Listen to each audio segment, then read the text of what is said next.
Look at this. I got headphones on. I got a mic going. Baby. If Huh? only people could see you now. Hey, no video. We've gone through this before. All right, No all right, video. all right. Welcome to This Commerce Life. This is a podcast aimed at small, medium entrepreneurs focused on commerce. I'm Phil, your host, and Kenny, your co-host, will join us as well. And we're going to talk to you about the world of retail and commerce and how things are changing in the world. I don't know. My name's Snake9900 on this. It's so weird. Yeah, that was weird. Yeah, it is weird. I really don't want to know why you've named yourself that, but we're gonna just let that That's one cool. go. Let's go. Hey, Chang, you got a haircut. Yeah. Yeah. This is the COVID shave. Is right? that legal? Dude, I got my hair blown by mistake. Yeah. Yeah, but you're young. You do crazy things. He's an old man.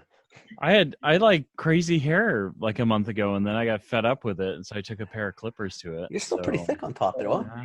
This is my second pass at it, actually. not bad, so man. yeah. That's not bad. Can you collect comics or what? What's that? You collect comics. Oh, that's what do you call it? Comic-Con. Oh, I love it. I went to the San Diego one. It was, because you can't get tickets for that stupid show, right? Mm-hmm. So I went down with a buddy who was in the industry. Fuck, it was so cool. It was like, holy shit, man. Like, there's so much cool stuff there. So I got the guy who's doing Spy versus, because you're probably too young, so I'll talk to Phil. The guy who does Spy versus Spy now for Mad Magazine. Kenny, I have no idea what you're talking about.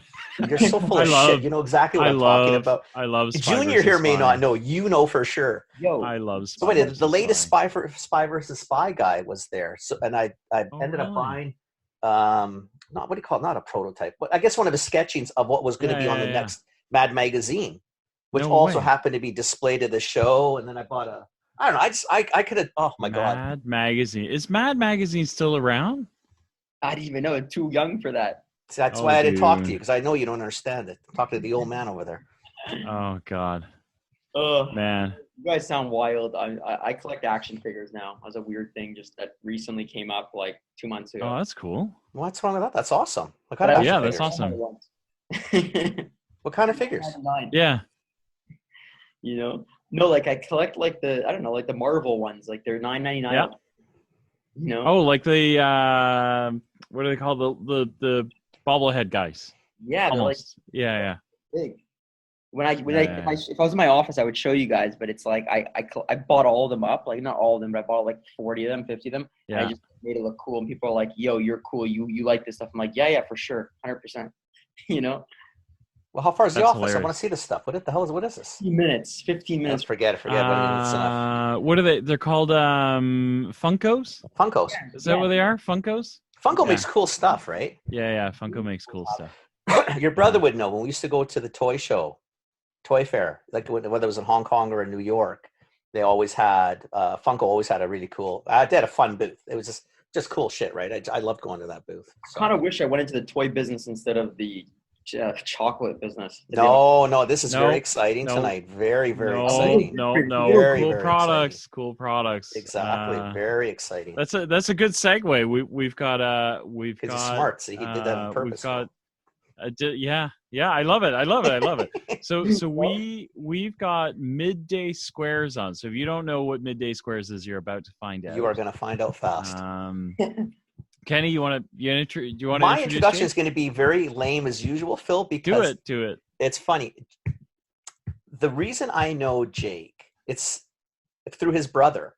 So I know his brother Casey. I've known him for I don't know, maybe 7 or 8 years, maybe a little longer, from the toy industry. So I got to meet him when we were in Hong Kong, and then we were in New York, and he called on London Drugs. Super nice guy.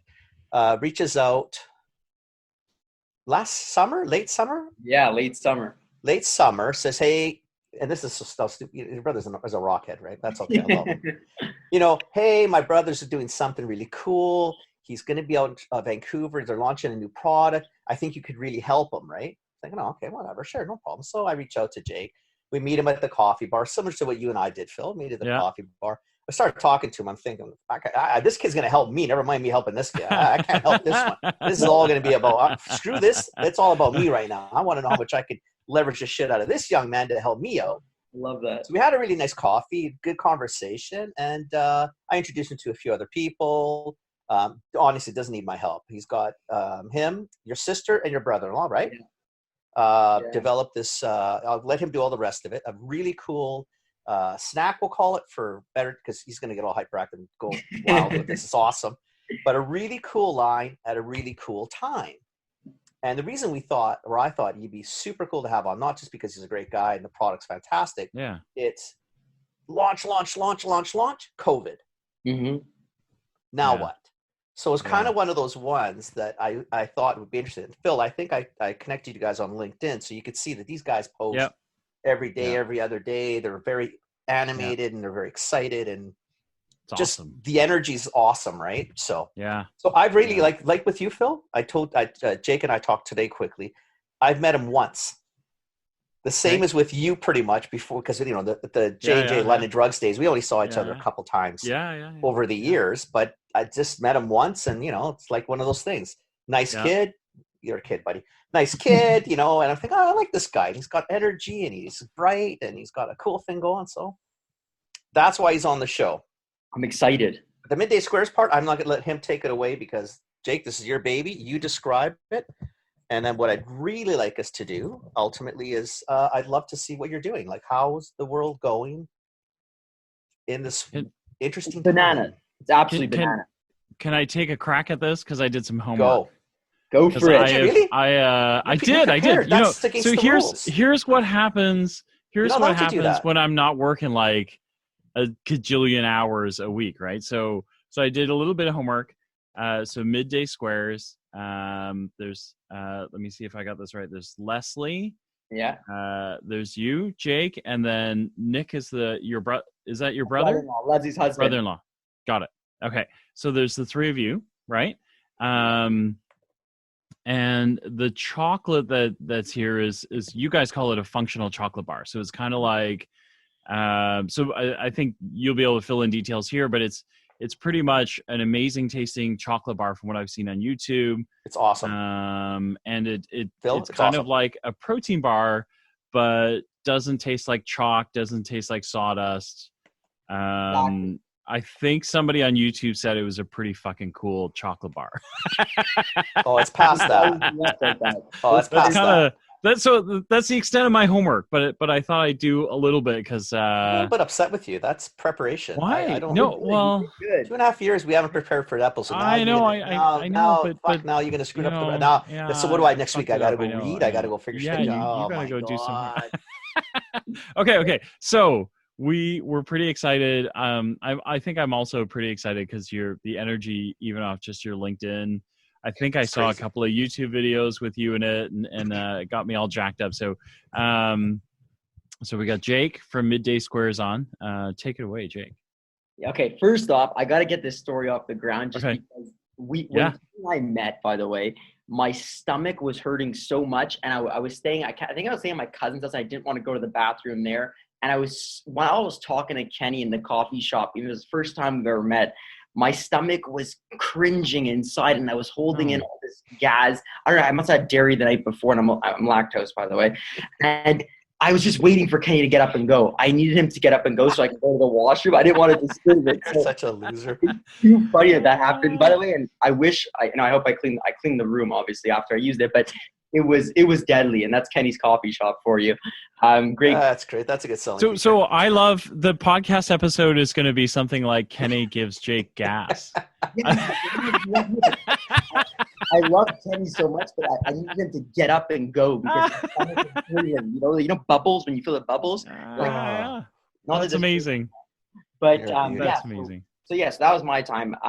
But yeah, Midday Square is very simple. We basically took a chocolate bar, protein bar, made a baby with it too, eliminated all the artificial stuff that's in protein bars and made it real ingredients, then calling it functional chocolate. And the whole idea behind it was, people get cravings for chocolate, midday, let's just say between that 1 and 4 p.m. And there was no one really grabbing that like afternoon snack industry. Everyone was after the morning, the oats, the granolas, the this, or protein bars for gym rats, like kind of like 30 grams of protein, 20 grams of protein, whey protein, nothing vegan really, And I'm not vegan or plant-based. I am about 80%, but no one was tapping the market of plant-based proteins with real chocolate. And what I mean by real chocolate is anything above 60% cocoa mass.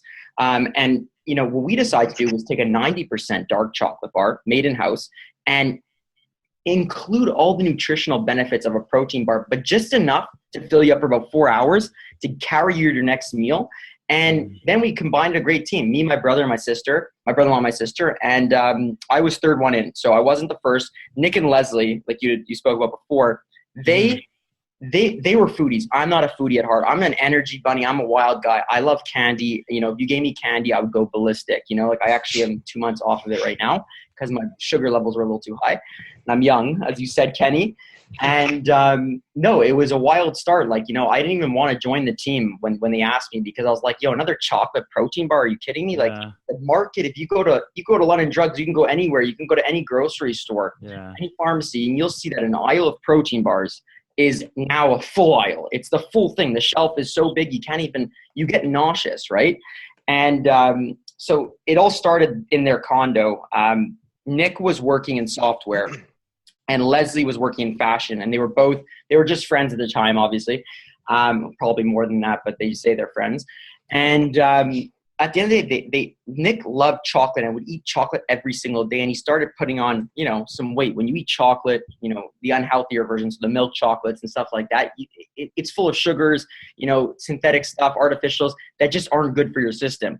And he asked Leslie, because Leslie always searched for all kinds of like superfoods, like all kinds of healthier stuff, alternatives to, like, you know, she always wanted to try to get the healthiest stuff she could possibly get from the health food stores and all that stuff.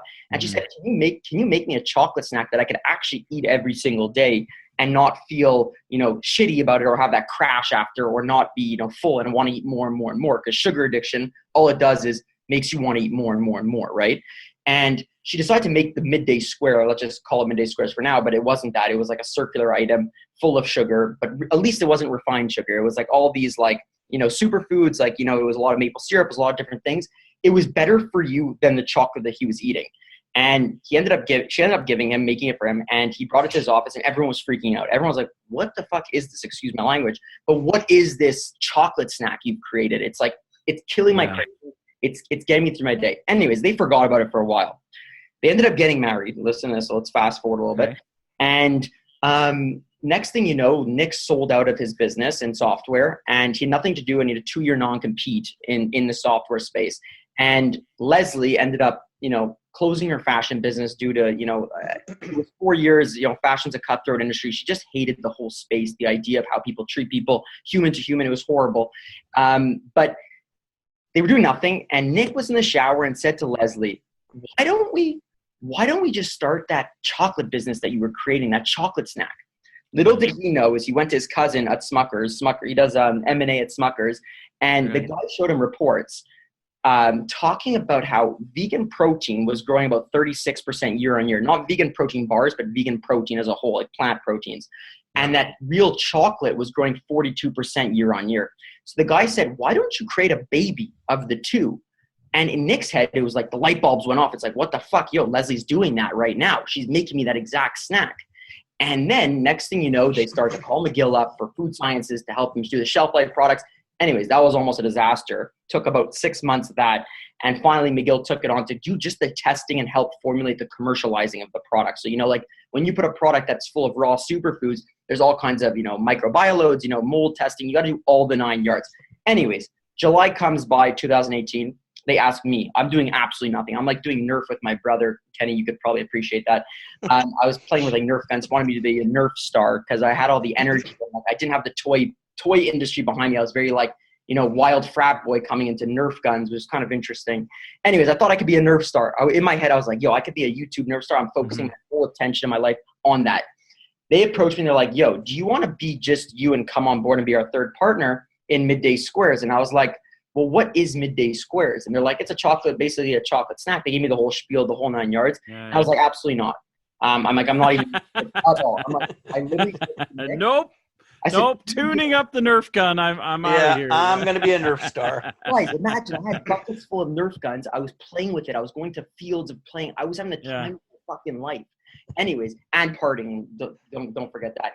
Next thing you know, Nick keeps pressuring me, keeps taking me on a walk. And we had a relationship prior, Nick and I, about like, he would mentor me on my like old business, which was like a clothing business to selling to college kids. Don't ask. A whole experience in itself. But he'd always mentor me like through like, you know, as a friend and a mentor, I would say, to kind of help me grow my online business of it. Anyway, so we kind of had like a working relationship, like slightly. And me and my sister are very different people, opposite people. And like, I kind of didn't want to work with her because we fought as kids. And anyways, July passes. June passes. This was June, not July. And then July comes and I got broken up. I got canned. My ex-girlfriend canned me. So my life was really in shambles. It was like, yo, what the hell? I have no job. I don't make any money. I'm 25 years old. You know, I have nothing to look forward to but become a Nerf star, which is the weirdest thing possible in my eyes.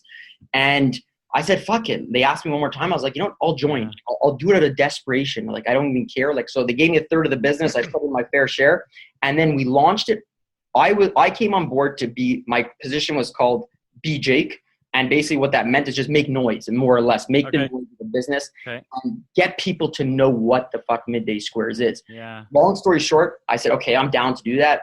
I don't have any responsibility. I have no management, nothing. I could just be me. And we launched it August 15th, 2018 was the launch date when we actually got online and said, you know what, this is Midday Squares. This is what we're doing. And from there, it's been a wild fucking journey. You know, ups, downs like I've never seen in my life before. Amazing moments, you know, terrible moments. We started in a condo. Now we're in a huge manufacturing plant that's fully automated. You know, we own the space in that, which is really cool in the sense of like, you know, like the whole line is ours. We didn't co-pack because our product couldn't be co-packed. And, dude, like, let me tell you guys, like, I would never believe that this chocolate thing can, you know, actually become what it was. I thought we would have a hard time getting to $50,000 in revenue. I was very pessimistic at the beginning, again, because of the chocolate space and protein space, how saturated it was, you know? But I trusted my partners and we did what we had to do. And this story just went wild from there. That's amazing. That's the Midday Squares story of how it started. The ingredients are super cool. Oh, I super actually clean. understand everything in it. You can read it. Like I read a dictionary. Yeah. Like seriously, Yeah. And it's 90% dark chocolate, you know? So like, it's really good tasting. Not because Jake's on. I couldn't give a shit if he's on or not. Like they are really good tasting. Like seriously, Phil, they are really, really good. wait, Your ordering system's super easy. So I just bought some actually. did you? Well, yeah, I did. You know, I guarantee 2-day shipping. Like that was my thing. I don't care if COVID or not, or pandemic or not. My whole thing was, I don't give a flying fuck if Pure Later doesn't show up. I'll call another service up to come, and because Pure Later comes. I love it. And They're really good. You're gonna like them. Even Daniel likes them. You know, my son's so freaking picky. Everything's on a goddamn scale. It's got to be matched up, and all the freaking count he does. He liked them. Like he thought they were pretty cool. But the whole thing behind this business was like, we took the food space not by standard food. Like we've gone to a lot of trouble with the big retailers. We've gotten in a lot of trouble doing things. We cross the line a lot of the time. And that's what I bring to the tables, because, you know, our whole idea is if it's not fuck yeah, then it's no. And that if that means crossing the line and apologizing later, we have no problem with that. And, you know, great examples is, you know, we just launched Metro finally. Metro's a bigger retailer out here in out east. And originally we went to their office and we for a meeting to meet the buyer, and I asked the buyer if I could meet more of the other team members of the Metro team, right? And they're super dope, but I went into a meeting of theirs as he was introducing us, and I said, yo, can I use my stereo and blast music? And they're like, what? And I'm like, no, just trust me. So Nick and I literally blasted Watch Me Whip, the song, stupid, Watch Me Whip, Watch Me Nene, made 30 of their executives get up and dance. They were all dancing, top executives. They were laughing fucking hysterically. I didn't know what I was doing. I was sweating bullets, shitting my pants. Next thing you know, we have a video of it. Everyone's dancing. Everyone's laughing. We leave. The buyer's like, holy shit, you just shook up a crowd that doesn't even speak, you know, like that. That's very like serious, you know? Can you imagine, Phil? I'm dying. I'm dying. Oh, we come from that world. That's why, Jake. I just. Oh my God, you're dude. a beauty. My head's exploding. Like all I can see is blue suits standing. Oh my God. Take the video down, by the way. We put it up that's and got asked amazing. to take it down right away. That's too bad. They're so stuffy, right? But it's what the hell, right? That's good. Yeah, it was good buy, but the Metro team's incredible. Like they have some guys on their team there, and you know, some people that really have that type of vibe and modern way of thinking that, you know, like they're very innovative now on a lot of things they're doing, and they're letting us do these kinds of, gigs that we do. Like we go into stores and jump on the fridges and throw the bars so people could try it. But the whole idea is not to get the people to try the bars. It's to say, what the fuck's going on in here? Like, this is a grocery store. You're going wild. They take their cameras out. They post it. They see I'm wearing the logos.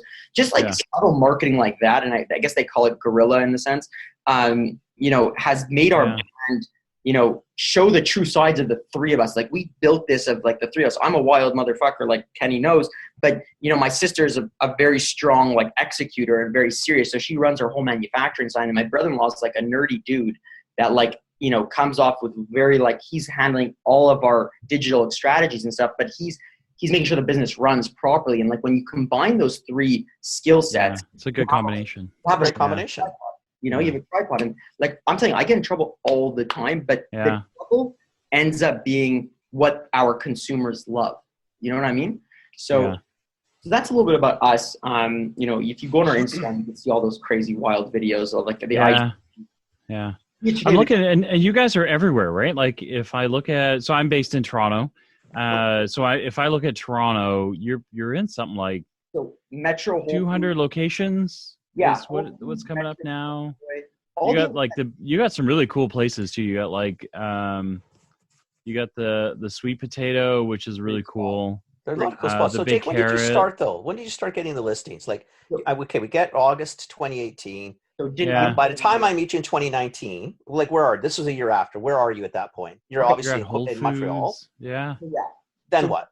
So look, we started in Montreal. We started the bagel shop August 1st, 2018. Like, a friend of ours gave us a chance. Like, like when you have that not pity, but like, your friend wants friends helping friends. Yeah. Went well. Then we got some salad shops right after that, kind of like bars, salad bars, trendier spots. Then we got some gyms, like kind of like small gyms that have like, then we got small independent natural grocers, kind of little mom and pops, corner street. But these guys were doing serious turns. Like, what I mean turns is like in the bar space, we were doing like sometimes 6 to 20 cases in those kind of spaces. So I think about this, like at a gym, they would move 6 cases a week. But then like, a small independent natural store was moving 15 to 20 boxes. Think about that. That was, it was nuts. Like, the numbers were fantastic. But what set is this in? Like, where are you at this point? So we were probably October 2018. But what set are you not? You're not in the normal bar set. Where are you? No. So special part is that we're refrigerated. Because Phil's got to hear that part of it. Like, Phil, not next to the Kit Kats. No. You would expect them to do 15, 20 maybe boxes a week. I mean, where you could see the number, they're in refrigerated. So we're next to like grab and go stuff. So like either prepared foods like salads and stuff like that, or more like things like kombucha. Who sells chocolate bars in fridges? He takes pictures. I saw a picture. Was it in Tao and Tao or Tao? How do you say it? Tao? Yeah, Tao, Marché Tao. Tao in Montreal. Yeah. And I'm thinking, what the fuck's a chocolate bar doing in a refrigerated set? But that's how do people even? And it's think not of the turns. Like, who's turning 15 boxes of anything in refrigerated? No, but okay, so 15 boxes off confectionery would kind of put you like an average chocolate bar, right? That's a good chocolate bar. You're a good bar. In context, for 3 people making this thing, 15 boxes is already like, wow. Is ridiculous. You are a Kit Kat. And then you got jammed in a fridge beside limited space. Pillsbury, Haagen-Dazs. Refrigerated is not an easy set to get into. No. Like frozen coconut ice cream, like weird shit. Jesus. You have weird shit there. Right now it's like Rise Kombucha, what we're seeing a lot next to us. Like, okay. Sometimes like the fresh foods that they have like in the store, like let's say a grocer has like at Whole Foods, for example, there's a section now where they have like, they're a little advanced on it, so they have another bar, 2 other bars with us, but like American brands that came here, which are great because it opens the set even wider. First, like, we had to convince consumers in their head. Think about this mindset. I have to go to a fridge to buy my chocolate protein bar. Like, I'm not going to the aisle. I have to go to this other location. So we had to teach them that. And what helped with that was social media. We literally exploited using content to show it in a funny way. Like me jumping on the fridges, for example, was a way to grab people's attention, but to show where the bar was exactly in the store, right? And, you know, it caused that noise and like this whack video that people were just sharing. They're like, this guy's in a mental case. But they don't realize that they're sharing where our product is in the store because I was standing exactly on the floor to sell it. But the refrigerated space in the US is already a thing. So the refrigerated bar space, there's about 6 other bars out there in the US in that space. So they're already out there. Canada was a little behind on this one. And we actually tell the buyers of all the stores, all the majors, to bring in the other guys with us because we want this space to be the category. You build some synergy. Yeah. You know, we want to build that category. And I think that a lot of guys are still missing it, you know, like even out West guys, which is surprising. You know, we met with a bunch of buyers. We have a good distributor out there now. But before that, when I met you, Kenny, I went to a bunch of the stores. I dropped by all the cool spots that everyone told me, all the natural spots, the health food stores, except for Whole Foods. And a lot of them didn't have any refrigerated bars or chocolate bars in the fridge, let's just say. It was like when I told the managers, the buyers, they'd be like, well, what are you talking about? Like, what does that mean? Like, you know, like why would we move kombucha? Because it's like the world's worst place to be advertising, right? Unless like a people, bunker unless or I a know that I fridge have is to like, go there. I know I know where ice cream is, guys. I get it. Yeah. A chocolate bar's in the chocolate bar aisle. Chips are in the chip aisle. Cookies are in the cookie aisle. Yeah. You start making me go to refrigerated. Why am I don't shop refrigerated. I shop frozen, but I don't do a lot of refrigerated, right? It's just, I'm sorry, it's not where I go. But it's really have an education thing. It's pretty amazing because you know, like for listeners, it's like the context is what we're freaking out about is, you know, at 15 boxes, you're selling 15 boxes a week on a regular, like if you put it with the Kit Kats and the Mars bars and the, you know, Twixes, whatever, insert your chocolate bar here, it's an average size chocolate bar. So for, you know, for a big company like Mars or one of these guys, you know, it's just another average day on the shelf, right? For three entrepreneurs to be able to blow that out is amazing. And we're not talking $1.29, $1.19 chocolate bar either, Phil. $99. No, you know, right? and then you stick that in the fridge aisle where you've got to teach brand new habits. You've got to teach ridiculous. People, like you've got to teach the consumer a brand new habit. You've got to teach a retailer a brand new trick. You know, and then figure out how to make the two meet is crazy. You're so in white space, though. Like you are in white space at that point. I'm looking through your list, and like these are killer locations. Like so you're in like Avril, you're Tao. I mean, you're doing Montreal. So you get out of Quebec City. Where you go now? So wait, but the key is Marche Tao. The Andrew, Gideon, and Robbie, the owners there. They're great people. Yeah. They gave us a shot. That's an amazing chain. Yeah. Yeah. They really decided to believe in the three of us, like Leslie, Nick, and I. And Andrew said to us, he's like, I'm gonna push you guys. I'm gonna build this with you. I really believe in you guys. And that basically, from that moment, I'm telling you, he took us, and then the domino kind of happened. So he took us and he gave us three shelf slots. So we had 3 and 2 fridges, which actually was incredible. Now we have in his stores anywhere from, you know, with 2 flavors, we're having a third one coming out this month, but he gives us 6 slots per flavor. So you can imagine we have a lot of space now in the fridge. We've removed so many other items. Not that I'm proud to say that we removed other items, but you know. No. Yeah, you're proud. Okay, you'd be proud. Yeah. I've been vendor side. That's like a we're proud of you. I got it. See you later. So we used that, and then from there, the Avrils came on. The other, you know, the Supermarché Pays in Quebec were more independents, but bigger and bigger. And then we start getting the interest of like the Metros, the Sobeys.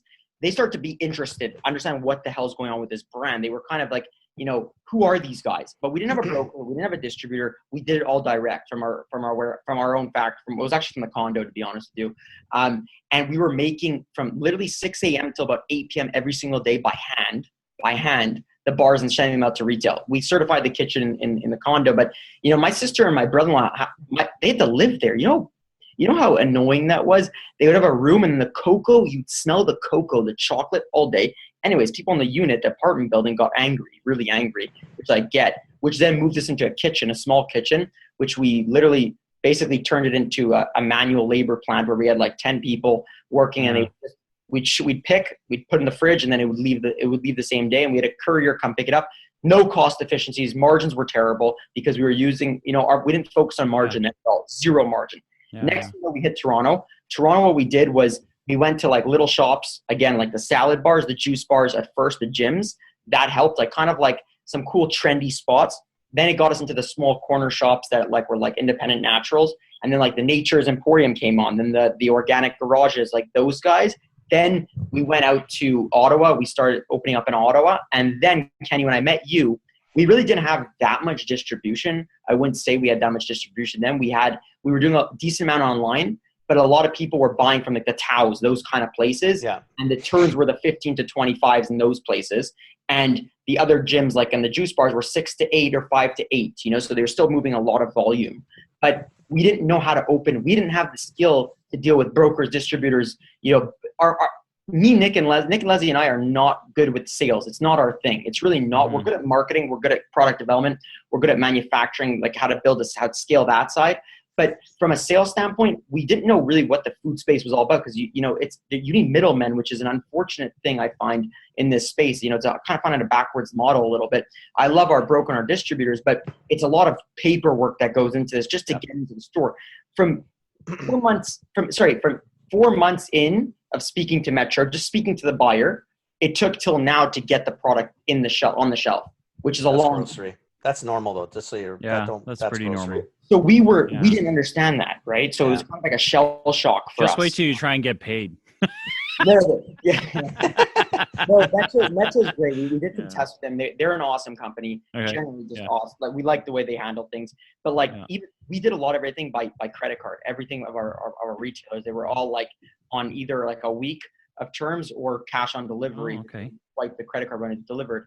And that was what kept our cash flow decent. But then we had to raise money because we had to build a plant, right?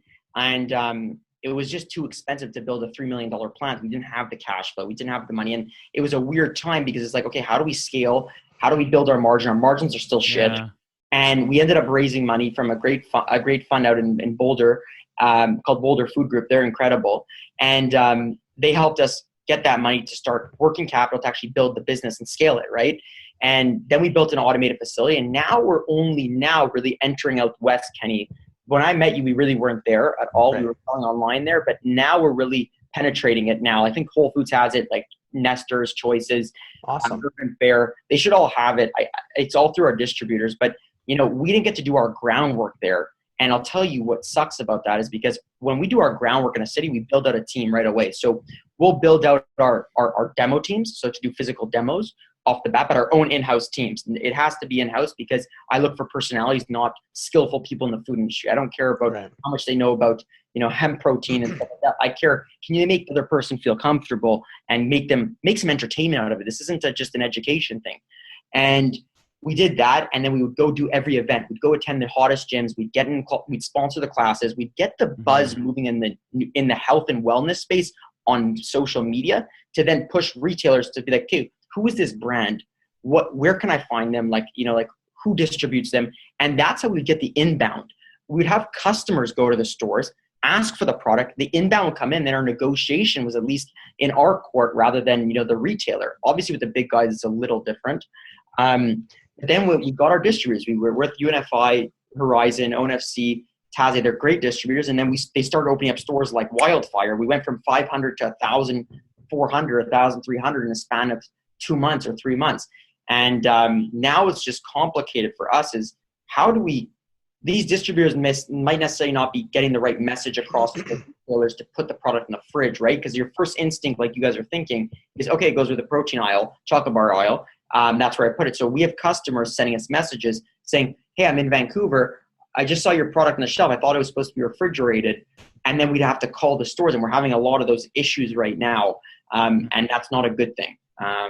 And it's causing us quite the confusion, you know, because we don't have, once we got rid of the hands-on type of, you know, relationship with our retailers that we had before by direct, when you give it to the distributor, it's all through them, right? They do all the back work with your buyers, you know, so. But your side is to educate them. So what you'll learn as you go farther, a distributor is a necessary evil. And I'll say evil in the lightest of terms because a distributor can be a very good way to go to market. You don't want to start shipping direct boxes from Montreal. It's a pain in the ass. A distributor eliminates you having to worry about AR. It eliminates the bullshit paperwork, the listing. So there's a reason for distributor. You can negotiate a decent rate. Distributors are okay. Your trick is to leverage the hell out of the distributor reps and get them excited about your product. They will be your ears and eyes for the stores. They actually will go out. They'll do it. I know the list is 4,000 items that they have to sell, but especially with you, they'll like you, they'll like the margin, they'll like the story. They will do it for you, but you have to be your own sales manager, and you have to manage their sales team. So we learned that the hard way. Like, we thought you just give it, and then it happens. But then, like, like, at the end of the day, like, you need retail today. Like, I'm sure you guys both know this, but retail today is a hard game in the food space. Let's just say, let's talk about the food. Yep. Like, it's tough. Like, you're competing against all kinds of incredible items. All people have serious budgets. They're spending a ton on marketing, on promo, flyers, all this stuff that, maybe as a startup, you can't really spend on that, right? At the beginning, at least, and for us, it wasn't about doors. For us, it was always focused on the turns before we open the more doors. So, like, even if we spoke with, let's say, Costco, or we spoke with Walmart, let's just say hypothetically, we wouldn't necessarily jump on it right away necessarily, because we focus on how do we build a strategy that we make sure that the second we get to the shelf, they're either turning somehow or the awareness is there in the area we live in.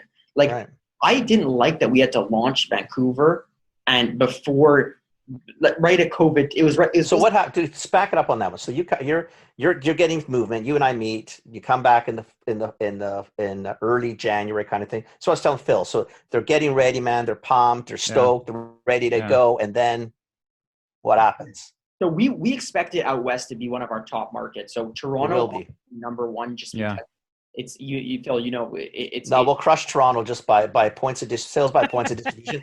We'll fucking kill Toronto. Do not worry about that. Easy now. Let Toronto have their little. They got their big city. Whatever. Calm down. Trust me, you come out here, Jakey boy. We take care of you. I was so excited about Vancouver after the trip. I went there because I saw how active people are and how much they care. Totally. Your bar is our city. Yeah. So then we came to CHFA. CHFA was, I can't remember the exact date, but it was right before COVID time, like literally right before. Was it with New York Toy Fair? So it was the week of February, whatever, 16, 17, 18. Yeah. We stayed there. We had the time of our fucking lives. 8 days there, we killed it.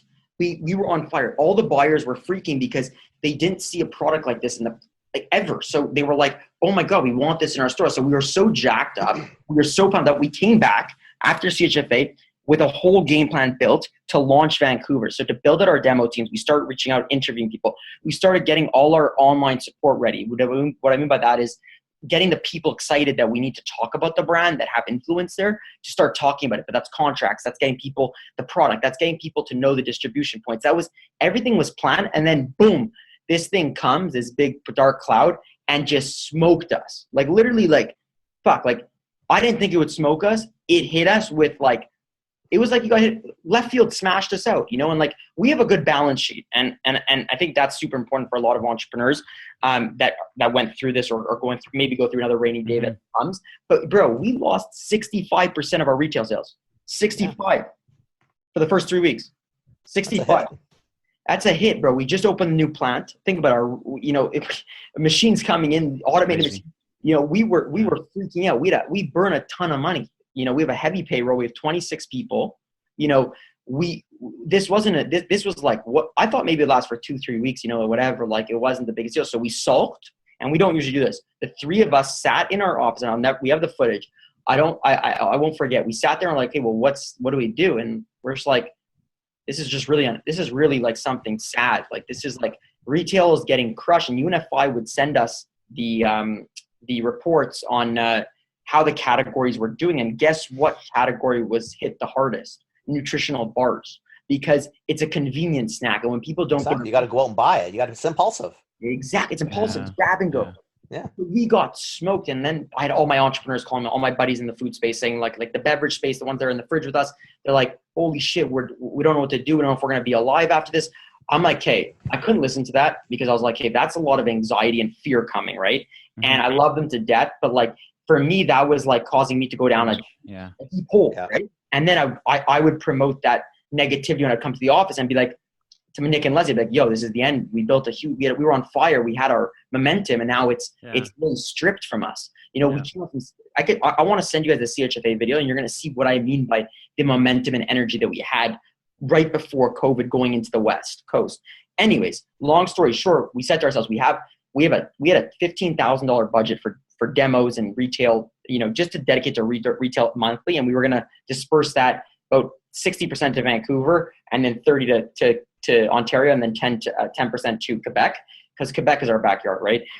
And we just said, fuck the retail, fuck all the resources retail. Let's pivot to become an e-com fucking mania. We were right now at that moment doing 80% retail, 20% digital. So we were shipping from our own warehouse. Yeah. So we said, let's pivot and make this business a 55-45 or a 50-50 business. And I look at Leslie, Nick, we look at each other and we're like, okay, well, what's next? Next thing you know, we literally started getting all our narratives together. We started focusing on our customer experience. We redid our whole experience on our e-com box. We worked on our shipping. We adapted to not care about retail in the sense of let it be the way it is, keep the relationships we have with the buyers, but you know, call them once a week and say to them, we understand where we are in this category and how our categories hit, and we're here to support whatever you need. But, you know, we're not going to be doubling down, tripling down, spending on all kinds of stuff right now. It's just not in our nature. Shifted the budget. After that 3 weeks, we popped 7 times on online. So we went up 7 times our revenue from the online, which started mitigating the loss on retail, but it still was a loss. So we were still losing from our month previous. Then month of April, we hit our highest month in sales ever. And now this month is going to be our highest again because our digital game went bananas. Like we started spending, you know, I think $20,000 to $25,000 a month on ads, but not the ads that you think, like they're all narrative based, most of them at least. They're about the story of Midday Squares. They're about pulling people into our brand and not showing more of like here's a protein bar that's coupon code is 15% off. No, it's like, let's show them what the fuck we're capable of doing and the energy that we're talking about, how important that is, and content that is positive content. Like we showed our segment on the news networks, how we were like, I swore on the news network. People like that shit. They're like, that guy's beeped out for a reason. Like something's wrong with him, you know? And then they started looking more into our story, more and more. And then Nick, because he comes from a software and he didn't have to focus on anything else in the business, he decided to focus all his attention to the digital. And now we're about I'd say 45% right now retail, but retail's coming back this month, right? Because routine is now, I guess people are going back to work now and not, I'm not saying gyms are opening, but you know, you're getting back into that, not like, okay, longevity products, just baking and cooking all day. No, I'm going to go on a walk. I'm going to go see friends. I'm not as scared anymore. Right. Right. Yeah. And even though grocery has rules, we accepted not giving them the budgets that we have, but just supporting them as a friend, you know, and not pushing down their throats, not asking them for favors, nothing. Now, these past 2-3 weeks, the retail sales have been climbing and it's naturally going back to its state where our category should go because it was a trendy category, it was a growing category. The refrigeration space was a cannon. I'm telling you, it was a gold mine.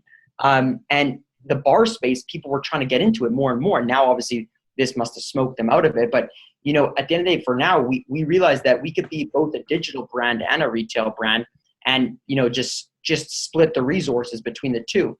And our board wasn't extremely happy at the beginning about it because we told them this about a while back. And they're like, well, you know, you still got to do well in retail. You can't just drop 65%. It doesn't work, you know.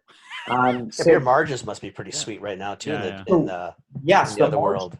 But also, Kenny, what's interesting about that is I told you guys at the beginning of this podcast that our margin wasn't great at the beginning of our business. We didn't focus on that. We knew we had a plan in mind on how we're going to build our margin up, but it was going to take time with volume, with economies. All of it. You know how it is. Yeah. But now we had the last 2.5 months to start focusing on little wins. Like our food scientist was finding wins in our ingredients, was finding wins in our, you know, she was winning points that like, you know, were coming out of thin air, you know, and she had time to just think about that with less boiler pressure on other things. So our real attention came to margin and digital. That was it. Ça suffit. And let me tell you something. I became the chief of customer and I call myself chief of customer. I'll tell you why, because I text every single customer. I get on the phone with them. And I kid you not, I sit about 6 hours from 7:30 in the morning to about 1 speaking with our consumers. Like I'm having full conversations. We have these apps on our phone, on our computers, but I get all the feedback, all the information I need to give to Nick to start telling the narrative better and better and better. And when they get their customer service, imagine you got a text from one of the founders saying, not just a robotic thing saying thank you for, for buying our product, but like, saying like, hey, how's it going? Like, like love that you supported us, and like, just want to chat. Like, if you're up for it, let me know. And like something so simple like that, next thing you know, you're having a full conversation. But those people become what I call sneakers. Absolutely. They sneak Secret a weapon. You need that feedback, right? Because like the thing about marketing that's so important is a lot of marketers or people that are jumping into doing marketing, they tell it the way they think it's supposed to sound. But what's so key is just like you need to sound like a consumer, right? Like Well, if you're the asking your consumer tells consumer. you what they love about it, that's how you're Exactly. supposed to play it And back, how else right? do you Because tweak that's a how product? other people find you, right? So And Yeah, like you said, that's really your cool. best advocate is that person. yeah, The one yeah, who's told you yeah. why they love your product, why they like you Yeah. now. Yeah. And you know what? They're going to tell everybody, you know what, man, I bought this product. Fucking guy phones me. Who Yeah, does that? yeah. You know what I find is brands forget, I don't care how big or small they are, they forget that they need to humanize the brand. Absolutely. We send a Polaroid picture that we hand write here. I'm going to show you. My mom actually does the writing for us now because it takes time. But here's a Polaroid with a personal message that sends to every. That's awesome, man. That's cool. So that they get to see that. Hey, Phil, you're going to Yeah. get one of those. Yeah, you're going to get one of them, by the way, Phil. I am. So You might even get a text. The e-com stuff is really wicked. So I've already gotten. So I paid by PayPal, and I already got the the thank you for shopping with us. So that's not me. I got 2 starter packs. So because I want to try them both. So You are going to love these things. Just so you know, you Yeah. will get past that Yeah. very quickly. You will love these Phil, things. So for me, like the emails, whatever, it's like we're going to work Yep. on. We're also working on we have a digital guy now building we're changing our website from Wix to Shopify, which is going to help Yep. the experience aspect. yeah, We're customizing our Shopify, not making it. We want a subscription model and we want different things, and developers building it. But we want that kind of it's obviously not going to be like Amazon, the one click, but like we're trying to get towards that, right? But it was super easy. Yeah. What my experience was super easy. Like it was yeah, You did it now. dead simple. but yeah. it's not fuck yeah, and like that bothers me, So like for me, it's like you're gonna get a text probably tomorrow. Like it'll probably be me. I'll remind you of like how thankful we are and blah blah blah, and I'll look for your name so I know it's you, and we'll have a full. conversation. But I'm telling you, like if any angry customer, I get on the phone and I know when a troll. There's always trolls out there, right? Yeah. Trolls on Yeah. Facebook. They love writing comments. Yeah. I get on the phone with every single one of them, and I know it doesn't sound scalable, but you're right. It's not scalable at the moment for one person to do it, but we could have a department doing it. You could have a team do it. But for me, I'm building it, so I want to know exactly how our customers, why they're buying the product, why they're, and I turn them a lot of the time. And since we started this COVID, we had 12 Google reviews before. Now we have 140. So you got to imagine, just from the e-com experience angle, from treating a customer not like a customer, but like a friend and a human. Yeah, Absolutely. Yeah.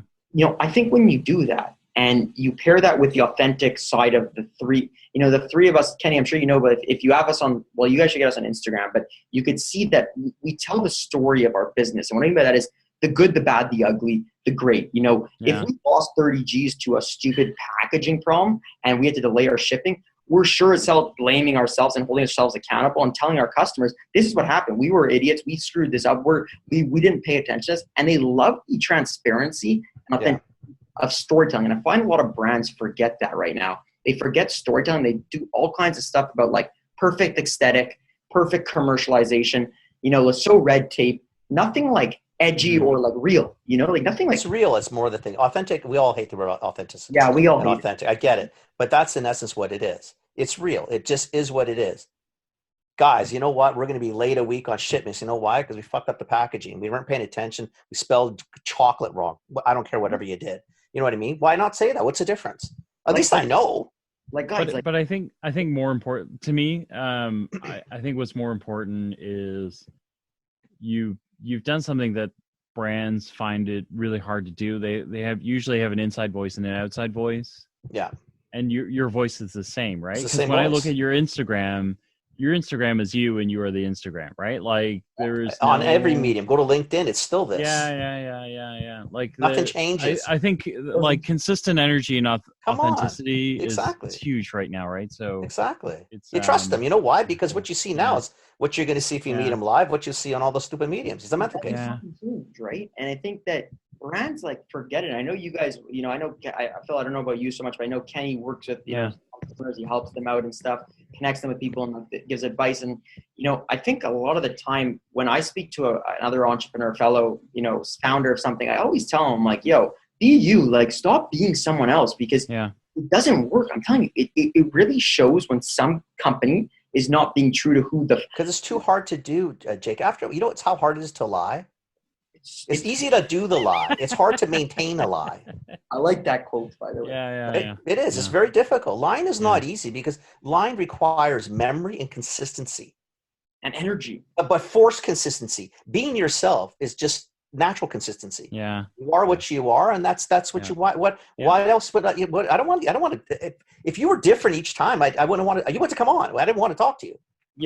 We did something edgy, and I'd like your guys' opinion on it actually. Now that we're speaking about it, is, we showed that Leslie and Nick's marriage actually was hurting from this business relationship, in the sense Not surprised. And they lived together. They can't separate Midday Squares from their marriage anymore, in the sense that they live together, obviously, and they go home, and we shared a whole story on it. Their therapy sessions, because we see a business therapist mandatory once every 10 days for making sure that us as partners become stay healthy, healthy people, not business related. So this guy, James Gavin, shout out to him. He's incredible. We see him once every 10 days. And that was the deal when we started this business, was like, we need to commit to that no matter what. I don't give a shit. Obviously, if you're in an emergency and you need to leave, you don't need to go. But these things are the only way that we're going to stay together. And it is why we are still close as family. And then we're also close as business partners. But we showed a video of Leslie and Nick, I'd say 3-4 weeks ago. And, it got a lot of traction, virality. We saw how many times it was shared. It was shared like over, I'm just talking on Instagram. It was shared on IGTV like over, 380 times. And there was 17,000 people, whatever it was. But what happened was, it was about their marriage and talking about the hardships of working together as spouses. But the problem was, it was actually real. Like, this was shit that I was watching and witnessing and trying to help them through it. But we shared it with the audience because we feel that they should know everything about our brand. And it's a very touchy subject because some people disagree with us. But when I tell you the messages that came in during that day, if I tell you how many messages, it was 1,000+ messages on Instagram, 1,000+ 24 hours from customers saying, you guys are incredible. We love you guys. You're going to work this out. Great advice, Bible stories about their own marriage. Okay. Like people's marriages, they're writing their stories, confidential stuff. And I'm reading this and I go to I cry, and their marriage really has nothing to do with me other than, I hope that they get through this and this is part of our business as well. But, when I saw customers writing their stories, it's like, we have that connection with them. We built that real. Friends tell friends that, not strangers. Yeah. So obviously you're hitting a chord with people that they feel that, I like these people, and the shit they're going through. Don't worry, guys. Here's my story. I went through this, and this. You'll get through it too. You may not. I mean, you can't predict anything in life. The fact they're talking about, the fact you guys realize that, the fact that that a marriage and friendship of your sister and your brother-in-law is much more important than any business. You're already a million miles ahead of the game. Now, shit can happen. You guys may end up killing each other. They may not work. Who knows? Realistically, if you're talking, your odds are huge that you're going to get through it. That's life. It's every business wants that, right? But it's the consistency at which you do it is you gotta be real. Well, if you pretend to do it, it's not going to work. I mean, look at all these founders that get on commercials. It sounds like I'm picking on her, but I'm not, right? Like Christine McGee, the whole Sleep Country thing, right? Yeah. She does one commercial, right? Or maybe she shoots a bunch of these, but they're all the same. Yeah. But you don't know anything more about her, right? So in the beginning, it was like, oh, cool, like the person who heads up this company is getting on the. But after that, it falls flat because it's not really genuine, Galen was right? Doing like it's like how long did Weston do? Look at me, I'm the founder. You should. Do you know what I mean? Like so I think the under the hood stuff. I mean, we're all adults, right? So if you love the brand but you don't care, you don't care. So then you wouldn't watch that. You would go and buy some more chocolate bars and eat those, right? Like. But if you care, now you're you don't have to. You don't now have you're to in watch the it. like but you want to be part of the family. It's kind of cool. Yeah, I think it's a big deal. So I think it's a huge deal. And like for me, it's like like I said, like I don't know. I find that the relationship between brand and customer needs to be changing consistently. in the sense that, especially in today's world, it's all about narrative and telling your story, because the BTS, the behind the scenes of business, is so powerful to people. You know, when you have accomplishment, like you show an accomplishment, that's showing a BTS, like showing something that you've milestone. Right. You get behind you on it because they're part of your roller coaster, right? But you make them. A lot of brands I look at in our space, at least, it's so superficial, man. Like, I can't explain to you how angry it makes me to see how no love goes into the brands, nothing. And these are more the conglomerates. You know, the conglomerates, I get that they have bureaucracies, you know, and stuff like that, and they've created amazing brands, you know, and they're just, you know, they're milking them through and they're doing a great job. But, you know, I don't see the human to human interaction. I don't see it, you know, like I buy a product, like you're talking about, a commodity. It's like more me buying a commodity, and it's like, okay, like, yeah, I throw it out, I eat it, I throw it out. It was great. I don't tell anyone else about it. My goal was what Lululemon did for community, in the sense of they build something where people talked about it to other people, of clothing, sweat, whatever, leggings, let's say. You know, I went on one of their like retreats that they invited me on, I don't know, in Montreal, and I was so against it at first because I had no interest in doing it. After I left that retreat, let me tell you, and I'm not the type of person going on retreats, I didn't shut up about the brand. I literally just didn't shut up about it, and I was buying it. Even though I was spending $160 on clothing, whatever it was, and I was telling everyone, but I didn't even realize it because I became attached to the community of the brand, right? And who they are and what they stand for, in the sense of what, you know. So for me, when I started seeing that, I was like, this needs to be about chocolate's great. It's about the chocolate bar you're eating, and it fills you up, it kills your hunger, it does the whole 9 yards that you're talking about and that we promote. But it's more like, okay, we're entrepreneurs just trying to show how we take it from zero to whatever place it gets to. And you guys are part of this journey with us and could see what it is to really start a business and how ugly it could get and how beautiful it could be. But, you know, we all know that behind the carpet, there's ugly, like it's ugly. You know, a lot of people don't want to show that, Jake, and I'll tell you what it is. You know, when you say you get disappointed or you don't like when you don't see the that stuff behind the brand. A lot of brands, even like entrepreneurs like us, are starting things. You know what the intent of the brand was?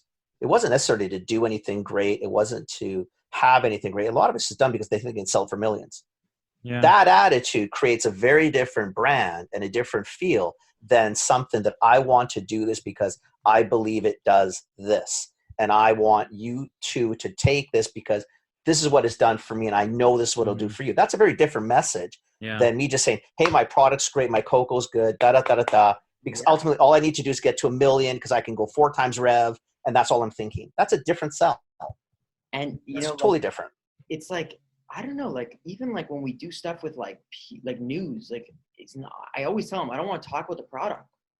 Don't talk about the product. Talk about the entrepreneurship. That relates more to people. I could tell you there are 1,000 other chocolate bars out there, okay? And there's some great ones out there. I'm not saying the same. Whatever. And what they can't do is they can't tell the same story that we can. They can't get the energy, spread that positivity, that energy that, you know, people are scared to do. And like, I'm not scared when I'm with buyers. You know, like you got, Kenny, you're a buyer. You know, I come into the office dressed in my angry lizard jacket that Freddie Mercury wore.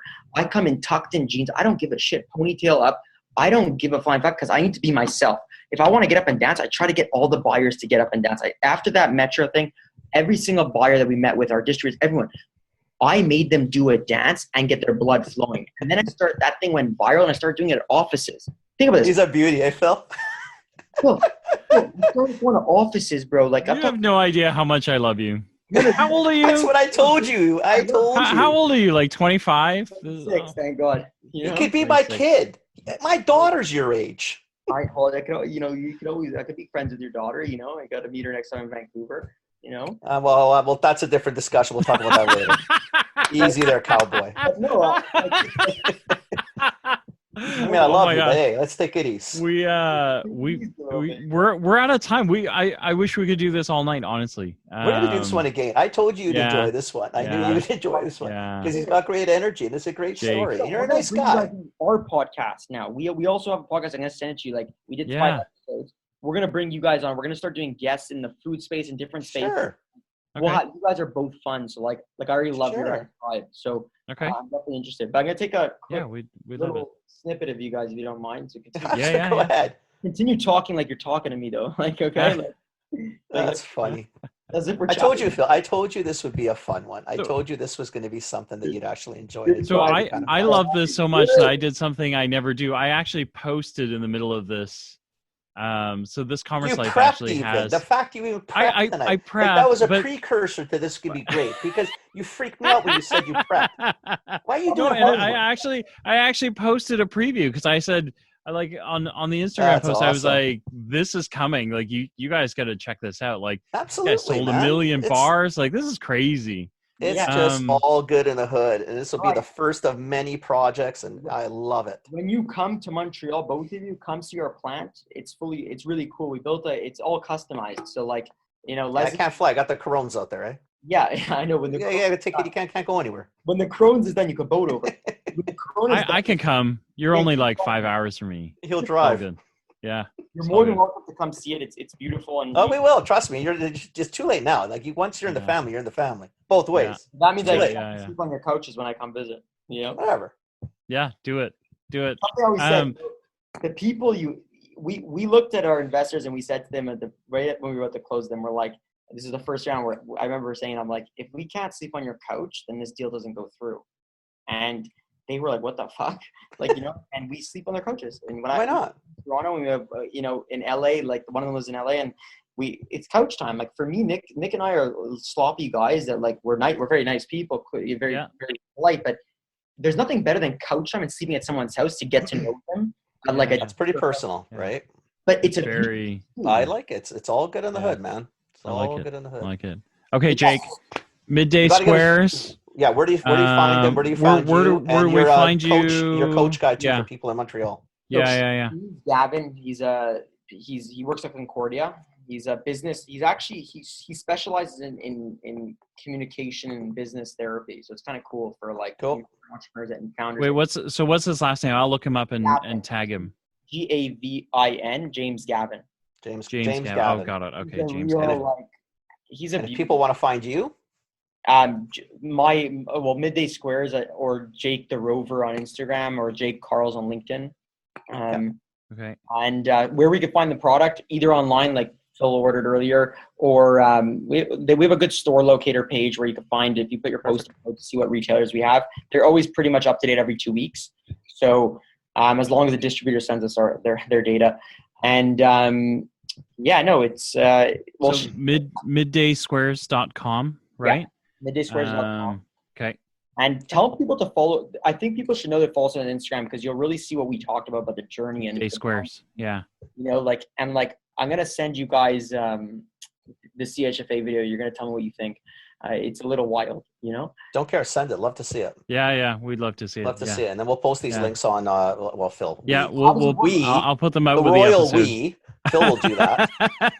love that. How does it work? I'll put them out with the episode. What's Yeah. that? How does it work? You guys you post it up through Spotify or one of those guys? Yeah, no, I do it. So it's hosted by Simplecast, and then Simplecast, everything, Podcast Addict, Apple, That's what I tell people Apple too. Podcasts, iTunes, Google Music, Spotify, the whole bit. How long So have you been doing it for? Like, It's 2.5 years. this enough is about episode 128. We've that's not not bad. missed Yeah. a week. It's Yeah. funny. We have not missed. Yeah. Remember, we'd only met each other a couple times prior, and really short visits. We met at the coffee bar, the same as you. I love that. We had a coffee. 2-hour conversation that turns into a 2.5-year podcast. Yeah, How? I have no idea. Yeah. Well, look at that. That's what I'm saying. That's why it's so important to reach out to people and just like see if you can come hang and chat. You know, Yeah. Fuck, you never know you never know who you're going to meet. I mean, it may Yeah, not be that's be really true. anything. Just another friend is not going to kill you. It's just nice Yeah. to have That's the thing. It has another nothing to buddy. do with business. It's just friends. Like, you know, It's for all me, good, man. I love to know that I know, like, well, Phil, like I know a lot of people in Toronto, but now I know you, and I'll hit you Yeah. up there. You know, like we could go for coffee, Yeah, lunch, for sure. do something for fun, sure. and then You'll Kenny, you'll have to get Mark out of Kitchener to drive down to Mississauga, and you guys can hang out. he messaged me, Mark, today. Oh, he's excited that you're on tonight. He can't wait to hear the podcast. I love him, by the way. Thanks. He helped He's us a chicken out. shit. He won't come on, eh? He helps us. By the way. Why? Why He's a not, chicken shit. Mark? He won't come on. Mark. I know he helps you. I told it's good. He should help you. Mark, come on the Good guy. show. He's a You good got to give him the gears, Jake. I mean, he's being a real pansy about this one. I don't understand I'm why. gonna fire him up after this and tell him that he should. But like, I have also some cool people that you guys might like in the food space, so I'm gonna send him to you guys. You know, Yes, please. Yeah. Sure, whatever. Absolutely. Yeah. We love it. And yeah, you guys will come on mine, and we'll have a great. Absolutely. Okay. Well, We'd love it. For you guys. I'm looking forward to when We you love come it. back out too. Yeah. I'm Yeah, coming hot. You can take a shit before you come to the coffee bar this time too, if you want. No worries. Too early in the morning, Kenny. I need the bathroom before that. Okay, I don't know what time to work on me. I can't, like, noon is not good for me. So you got to tell me. Kenny what you want. gives Jake's gas is how this episode is Oh going to my get God. named. I Or love gave it. The runs. I don't know what the hell we did. You guys Oh, want- Kenny gives Jake the runs is the best episode title ever. Well, you didn't want to be impolite, when you're in the. Whatever. You know? Like, you should have known. Really? I mean, how do I look that formal? Like, He kind of warned me about you. Casey's like he's a wild cat. So whatever. Don't listen to your Let's brother. see, He's a man. chooch. Yeah, Man. trust me, the guy, he should be on your bias. He'd be so nervous, the guy. Oh, he's too formal. Yeah, I love he's him. too formal. That's the problem. He's too formal. I tell him all the time. Give him a hug. Oh my Tell him God. I say hello. Okay, you guys are Jake. awesome. I'm gonna That's hit the awesome, bag. man. I really appreciate you coming on Okay. too, buddy. Thank No, you. thank Yeah. I knew Phil would Thank like you so much. Thank you. Thanks for having me, guys. Okay. Take care, buddy. Okay. Bye. Take Watch care. out. Bye. I told you. That guy's amazing. Is he not a hoot? He's Oh amazing. my God, Yeah. I love him. You know Yeah. what? I fucking love his energy. I just love his. He's energy. 26. Yeah, he's like 2 years older than Carly. Like but you know what? They're just doing so many. Right's a wrong word. They're doing so many things right. Do you know Yeah, what I they mean? really are. It's my version. really I are. just really, Yeah. really like their attitude. I like how they're thinking. What you see is what you get, which is what you and I always liked, and that's probably why we've done so many podcasts Yep. without really knowing each other. Like it's Yeah, just one yeah. of those things. I mean, Yeah. when I meet you, you are you. It's Yeah, how yeah, you yeah. It doesn't change. Yeah. Wonderful kid. Seriously, just a wonderful young man. Great product. You're gonna love the product. It's such a good product. I'm really excited. Like I It's can't really even. good. It'll can't live even up wait to now. their hype. Yeah. I'm telling you, like yeah. even Daniel thought, "Oh my God, these are really good, Dad." I said, "I told you." So Yeah, the I'm really hoping ingredients they are do really well. solid. It's I'm well made. Yeah, Good yeah. peeps. Really, really good Yeah, people. Really Wow. good people. it's amazing. It's amazing, dude. Yeah. So how's everything else? Since we didn't get a chance to, usually came on as usual late. Yeah. but whatever. No, All good? things are good. Things are really good. I'm chasing down a couple of clients. You know, I think I figured out my magic number. Good. What's the number now? So I think my number is going to be 38 for the number of hours I want to work in a week. Somewhere between I don't know 35 where and you get- 38. You're delusional. I mean, I No. love you, man, but like, where are you? 38. No, I'm really serious. Okay. That's Listen, the then number I'm someone's going to gotta- manage to. Well, Stu. someone needs to coach Yeah. me, but I don't want to bring it into that conversation. It's going to fuck me up next meeting. I'm going to do 38 too. I'm just going to do it. That's it. I really am. I'm going to manage to 38. So Good for you. I put out 3 proposals. If I land all 3, I'm done. I have 3 different clients. I'll fill up 38 and that's it. You know what? Um, You're going to have to show me how you're going to do this because I need to do this too. I need not to do 5/12s a week, and then a little bit Yeah. on the weekends. I need to stop. honestly, it's just stupid.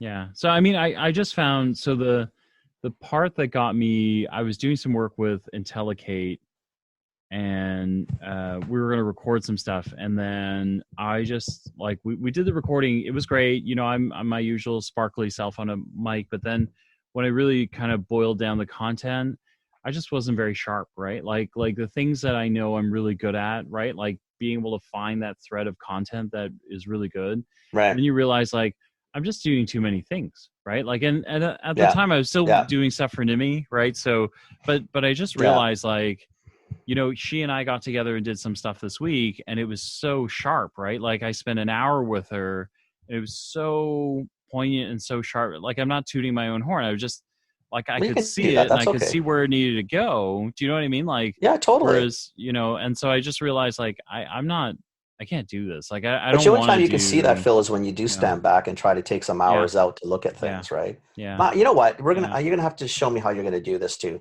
I really need to. I got to do things differently again. It's time. It's time for another reset. Yeah. Well, I'm going to experiment too. So I've normally advertised myself as kind of like a full stack marketer. I can kind of do anything.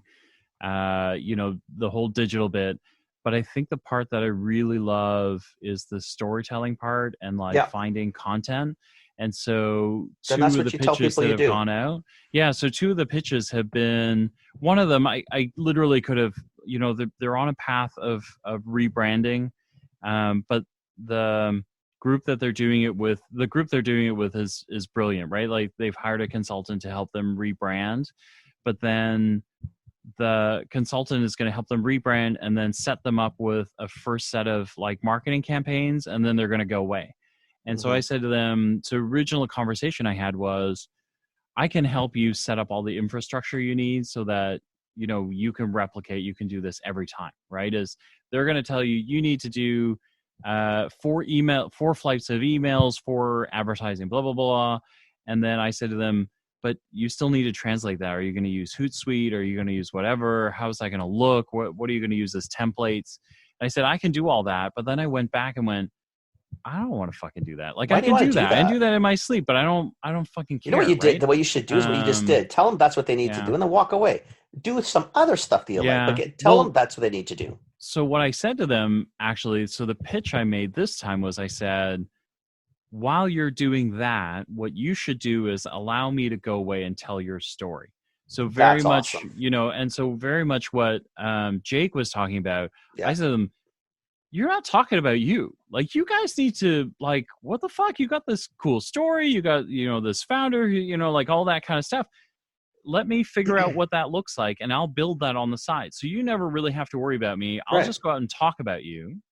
And then you just keep doing the marketing campaign stuff, just keep doing that. And then if you need some infrastructure help, I'm here. But otherwise, I'm going to go away and build you a story and just like start rocking it out there. Right. So you're kind of like, 2 times, 3 times X the lift, right? Because of the attention you're going to get. So, yeah. I think there's a way to do that. I thought more about the podcast thing this week. I think that would be a hoot.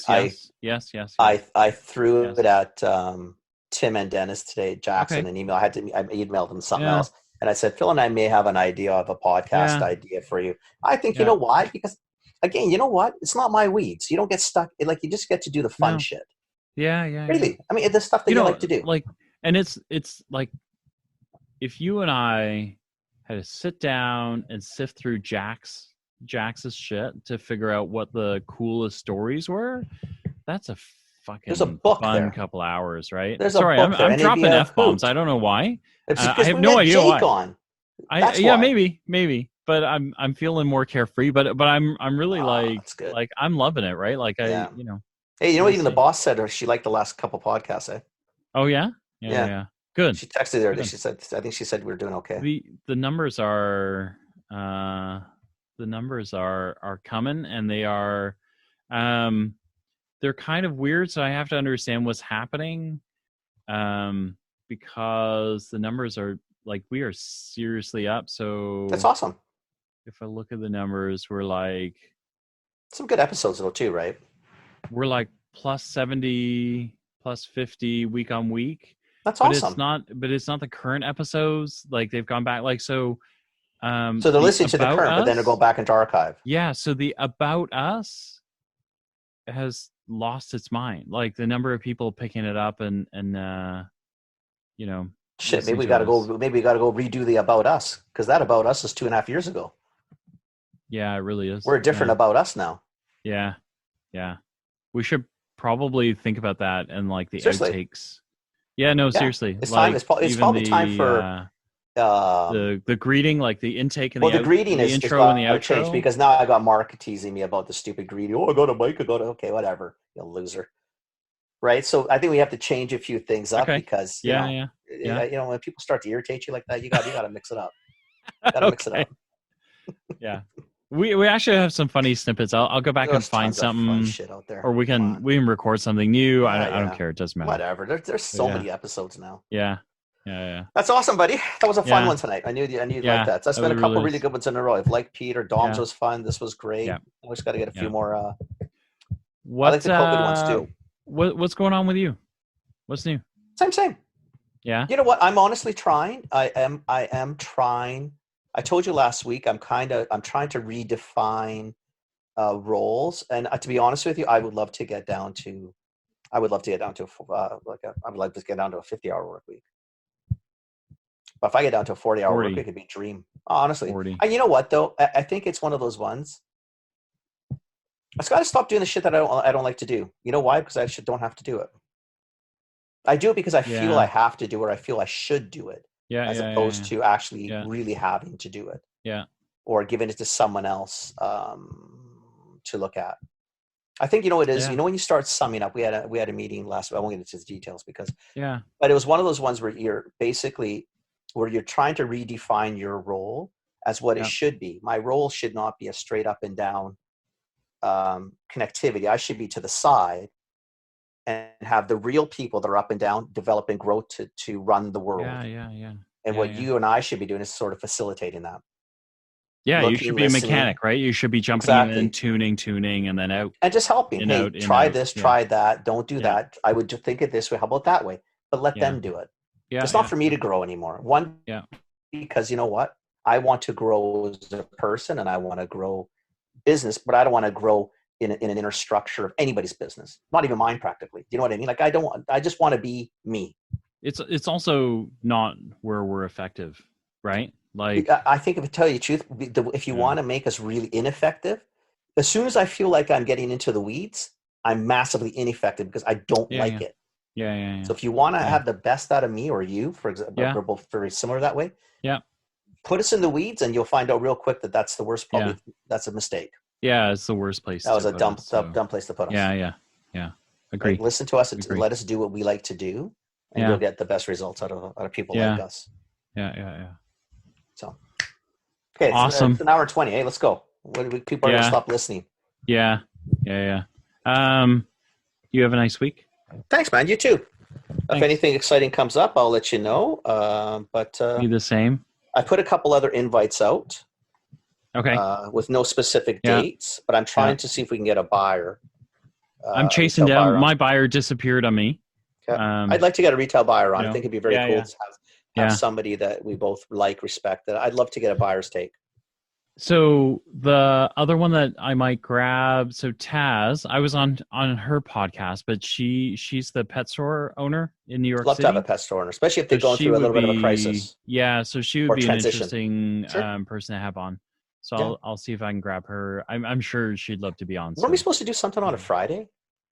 Yeah. So he's disappeared on me. That's he what runs disappeared. Like, okay. Yeah, he runs like a chain of 8 or 9 pet stores, so that would be really wicked.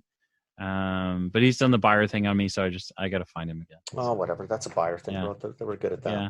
Well, you know what? We're opening stores here, right? So he's probably lost his mind. Let him do his thing. I mean, there's just other shit going on. So. Yeah. Okay, my friend. Okay. Go to bed. It's 12:20 for you. Yeah. Have a nice sleep. We'll chat later. Okay. Ciao. Bye. All right. That's the end of this Commerce Life. We'll be back soon with the next episode. Thank you for joining us. We hope you enjoyed it. Give us feedback. Tell us what you think. Subscribe, like us, join us, share us, tell your friends about us. And we hope to see you next time with more commerce news.